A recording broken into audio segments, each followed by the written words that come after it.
नमस्कार, capital TV देख रहे हैं आप। मैं हूं आपके साथ पूजा। ब्रेकिंग नाउ में बड़ी खबर दिल्ली से सामने आ रही है, जहां दिल्ली की मुख्यमंत्री रेखा गुप्ता पर हमला हुआ है। दरअसल आज बुधवार है और हर बुधवार को सीएम रेखा गुप्ता जन सुनवाई करती हैं और ये हमला जन सुनवाई के दौरान ही हुआ है। एक शख्स आता है जिसका नाम राजेश भाई खिमजी बताया जा रहा है, जो गुजरात राजकोट का रहने वाला है। वो आता है, अचानक से अपना आपा खो बैठता है, डॉक्यूमेंट टेबल पर रखता है और बताया जा रहा है कि वो सीएम रेखा गुप्ता को खींचने की कोशिश करता है, जिसकी वजह से उनके हाथ में चोट आई है। प्रवेश वर्मा ये दावा कर रहे हैं कि सीएम रेखा गुप्ता के सिर पे, हाथ पे और कंधे पे चोट आई है। तो अटैक करने की एक बड़ी कोशिश की है और इस हमले की हर कोई निंदा तो कर रहा है, पर क्या ये एक कोई राजनीतिक साजिश है या अचानक से शख्स का गुस्सा निकलकर बाहर आ जाता है? तो इस हमले के पीछे की पूरी कहानी क्या है, आपको बताएंगे ताजा डिटेल के साथ। मेरे साथ जुड़े हुए हैं कैपिटल टीवी के editor in chief doctor Manish Kumar. Sir, क्या वजह हो सकती है, क्यों ये हमला किया गया? देखिए, जो प्रामा फेसी दिख रहा है, इस आदमी की अपनी कोई शिकायत नहीं, दिल्ली का रहने वाला नहीं, दिल्ली से किसी मुद्दे से परेशान नहीं। तो इसका मतलब क्या है? और जो पुलिस के सूत्र बता रहे हैं, जो जानकारियां आ रही है, उससे तो साफ लग रहा है कि किसी ने इसे यहां भेजा है। ये बिना किसी डाउट के एक राजनीतिक साजिश का मामला दिख रहा है, क्योंकि अगर कोई दिल्ली का निवासी होता, सरकार के किसी फैसले से वो नाराज होता, कोई और बात होती तो बात समझ में आती। राजकोट के आदमी को दिल्ली के मुख्यमंत्री से क्या लेना देना है, और वो क्यों ये सारे काम कर रहा था? जो पुलिस के सूत्र जो बता रहे हैं, जो मंत्री लोग दावा कर रहे हैं, उसको जरा समझना जरूरी है। लेकिन घटना के चश्मदीद क्या बता रहे हैं, करीब 80 मिनट 80 सेकंड तक, मतलब 1 मिनट 20 सेकंड तक उसने बाल पकड़े, स्लैप किया, धक्का दिया, वो गिर पड़ी और वो चोट उनको पास रखे मेज से लगी है। और इस वक्त जब हम रिकॉर्ड कर रहे हैं, बाकायदा उनकी एमएलसी वगैरह की जा रही है, डॉक्टर जो है, और मुख्यमंत्री जी शी इज इन शॉक।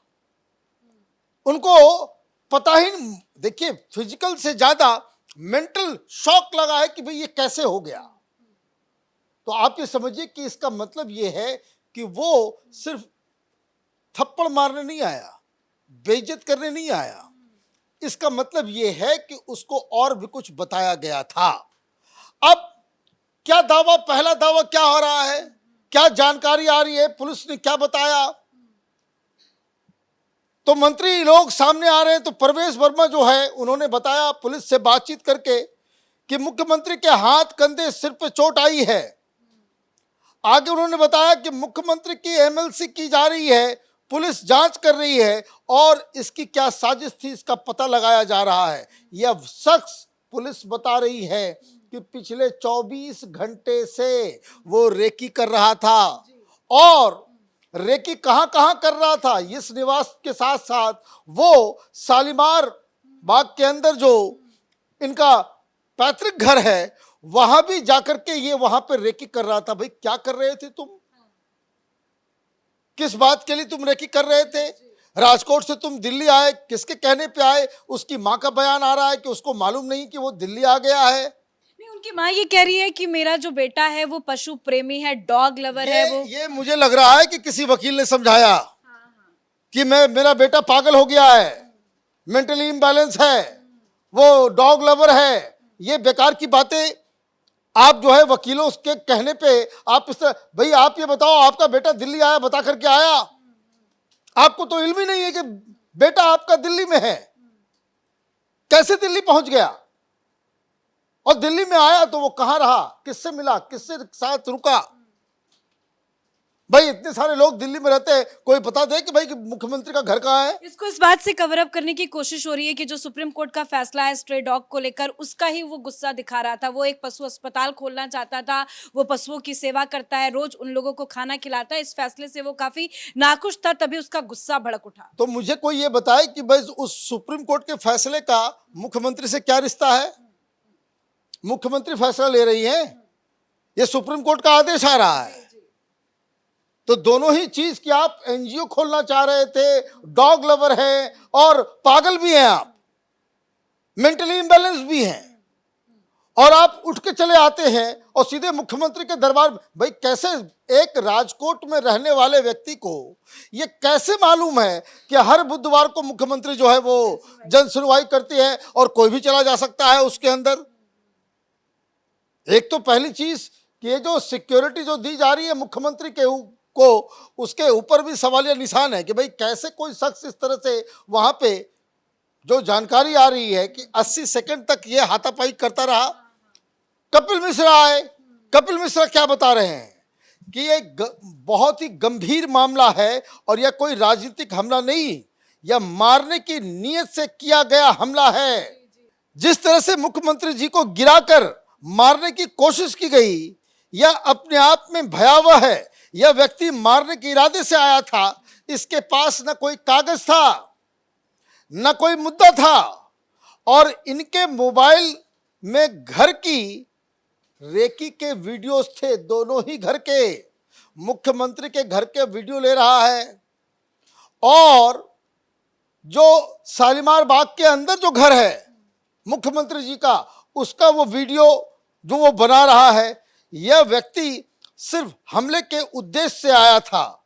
ये जो लग रहा है कि अगर वो रेकी कर रहा था या कुछ कर रहा था, इसका मतलब ये है कि वो प्री प्लान तरीके से आया। और सीएमओ की तरफ से भी जो ऑफिशियल स्टेटमेंट आया है वो भी यही कह रहे हैं कि 24 घंटे पहले से तैयारी कर रखी थी। ये पूरी सुनियोजित साजिश है जिसके तहत ये हमला किया गया और ये मारने की कोशिश थी, ये मारने की कोशिश थी। देखिए यही बात तो है कि अगर कोई राजकोट का आदमी यहाँ आ रहा है, और ये जरा पता कीजिए, गूगल कीजिए, आपको मिल जाएगा कि बहुत गुजरात का दौरा कर रहे हैं केजरीवाल। भाई आपको क्या लग रहा है कि आप पकड़े नहीं जाओगे? आप इस तरह से रेकी करके हमला करोगे, आप बच जाओगे? तो ये जो अचानक से इतनी बड़ी घटना घटी है, तो इन्वेस्टिगेशन अभी चल रहा है। ये पता करने की कोशिश की जा रही है कि किससे किससे वो बातचीत कर रहा था। और मैं आपको बताऊं कि पुलिस की तरफ से ये हिंट दिया जा रहा है कि ये आदमी किसी न किसी पॉलिटिकल पार्टी से जुड़ा हुआ है। नो डाउट सर, सवाल यही खड़ा होगा कि क्या आम आदमी पार्टी के साथ कोई कनेक्शन इस आरोपी का था? देखिए राजकोट का है, गुजरात का है, गुजरात में कांग्रेस पार्टी तो रही नहीं। ये इस तरह का तमाशा करके, इस तरह की नौटंकी करने की राजनीति का जो एक तरीका रहा है वो अरविंद केजरीवाल का पुराना रहा है। अपने ही लोगों से खुद को ही मार खिलवाता था, स्याही जो है फेंकवाता था। ये सारा काम करने में तो ये अव्वल है ना। तो ये चीजों को कि कैसे लाइमलाइट में लाया जाए, उसको मालूम है कि भाई इस कांड से फिर से जो है, देखिए पिछले 3-4 महीने से केजरीवाल मीडिया से गायब हैं, तो बहुत सारी चीजें हो सकती है कि आज हालांकि इस हमले के बाद अरविंद केजरीवाल का एक ट्वीट भी सामने आया और आम आदमी पार्टी के तमाम नेता तो एक तरफ सिक्योरिटी को लेकर सवाल खड़े कर रहे हैं कि जब मुख्यमंत्री सुरक्षित नहीं है तो दिल्ली की जनता कैसे सुरक्षित होगी। और अरविंद केजरीवाल कह रहे हैं कि मैं इस हमले की निंदा करता हूँ। देखिए निंदा तो आप कर रहे हो, लेकिन ये बताना तो पड़ेगा ना कि भाई आदमी आया कहां से, ये राजकोट से यहाँ कौन लेकर के आया, किससे मिला। ये तो इन्वेस्टिगेशन का मसला है ना, कि आपकी निंदा कर देने से निंदा थोड़ी हो जाता है। क्योंकि इसमें मुख्यमंत्री के ऊपर हाथ उठाने के लिए आदमी को बहुत ज्यादा ब्रेन वॉश्ड आदमी चाहिए, हिम्मत चाहिए और कोई ना कोई मोटिव चाहिए कि आप ये करेंगे। भाई आप किस लिए गए थे वहां पे? अगर आप, उनकी मदर कह रही है कि भाई डॉग लवर है, तो वो मुद्दा उठाता ना कि सामने आते ही आप जो है सारा कुछ जो है वो कर दिए होते। सिरसा साहब का बयान आ रहा है, उन्होंने कहा कि ये राजनीतिक साजिश है। ये जो है बिना किसी डाउट के ये साफ दिख रहा है, क्योंकि रेखा गुप्ता ये कोई कंट्रोवर्शियल लीडर नहीं है। इतने दिन मुख्यमंत्री रही है, अभी तक कोई कंट्रोवर्सी तो हमको दिख नहीं रहा है कि भाई कोई बयान दे रही हो, किसी को रुष्ट कर रही हो, या ऐसा कोई उन्होंने काम कर दिया कि पूरा का पूरा जो है लोग जो है वो गुस्से में आ जाए। जितने मंत्री बने हुए हैं दिल्ली सरकार में, अभी कपिल मिश्रा कुछ कुछ बयान देते रहते थे, लेकिन सब लोग अभी काम कर रहा है। सारे लोग काम में जुटे हुए हैं, कोई बयानबाजी नहीं कर रहे हैं। सबको यही कहा गया भाई काम कीजिए और जनता की सेवा कीजिए, सब लोग अपने काम में जुटे हुए हैं और कहीं इस तरह का कोई माहौल नहीं है। तो ये मुझे लग रहा है कि जिस तरीके से ये पुलिस इन्वेस्टिगेशन आगे बढ़ रहा है कि एक हार्डकोर क्रिमिनल की तरह, प्रोफेशनल की तरह ये हमला करने से पहले रेकी कर रहा था, गुजरात से आया, गुजरात से कौन लेकर के आया, कैसे लेकर के आया, ये सारी जानकारी ये अरविंद केजरीवाल की और उसकी राजनीति के लिए एक नई मुसीबत पैदा करने वाला है। धन्यवाद सर अपडेट के लिए। और अच्छी बात यह है कि मुख्यमंत्री साहिबा सुरक्षित है, जरूर उन्हें कंधे पे, हाथ में और सिर पे चोट आया है, लेकिन उनका इलाज चल रहा है। लेकिन सवाल 3-4 हैं और ये सारे सवाल कई बड़े अहम हैं, क्योंकि सबसे बड़ा सवाल यही खड़ा होता है कि आखिर इतनी हिम्मत आरोपी के अंदर कहां से आ गई कि वो सीधा सीधा मुख्यमंत्री पर अटैक करने की कोशिश करता है।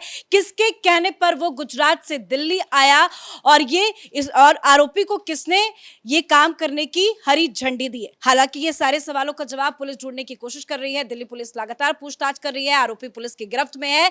गुजरात के पुलिस के साथ भी कांटेक्ट किया गया है और जल्द से जल्द इस मामले को जरूर सुलझाया जाएगा। लेकिन बीजेपी आग बबूला है और सीधा सीधा इशारा आम आदमी पार्टी की तरफ किया जा रहा है। उम्मीद है कि इस हमले के पीछे की कहानी जल्द बाहर आ जाएगी। इस बड़ी खबर में मेरे साथ फिलहाल इतना ही। कैमरा पर्सन रवि के साथ मैं पूजा, कैपिटल टीवी।